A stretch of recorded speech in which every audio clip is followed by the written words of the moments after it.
நண்பர்களே 60 நாள் கடினமான பயணத்தோட 4:40 போன வீடியோ பார்த்தவங்களுக்கு தெரியும். 4:37 ஏன்னா எடிட் பண்ணுறதுக்கு ரொம்ப சோம்பேறியாக இருந்துச்சு. அதனால் மங்களகரமாக மண்டேலேருந்து ஆரம்பிக்கலாம் அப்படின்னு வந்துட்டேன். காலைல ஏந்த உடனே குளிச்சுட்டு மொட்டை மாடிக்கு வந்துட்டேன். பார்த்தா கிளைமேட் மஜாக வந்துச்சு. அப்புறம் என் காலேஜ் யூனிஃபார்ம்லாம் அயர்ன் பண்ணிவிட்டு ரெடி ஆகிட்டு சாப்பிட்டு காலேஜுக்கு வந்துட்டேன். இன்றைக்கி போஸ்டிங்கே போகல, ஏன்னா இன்றைக்கி போஸ்டிங்கே இல்லை.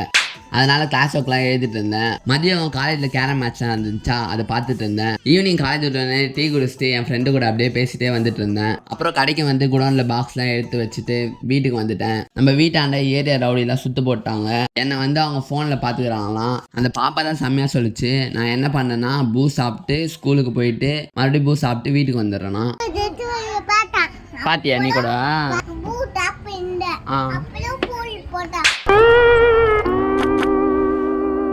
அப்புறம் வீட்டுக்கு வந்து ப்ரீ ஒர்க் அவுட் சாப்பிட்டு ரெடி ஆகிட்டு ஜிம்முக்கு வந்துட்டேன் நண்பர்களே. ஜிம்முக்கு வந்து ஒர்க் அவுட் பண்ணிவிட்டு கடைக்கு வந்து எல்லாத்தையும் எடுத்து வச்சு போக வழக்கம் போல் நைட் 11 மணி ஆயிடுச்சு. அதுக்கப்புறம் வீட்டுக்கு வந்து சாப்பிட்டு தூங்கிட்டேன் நண்பர்களே. அவ்வளோதான்.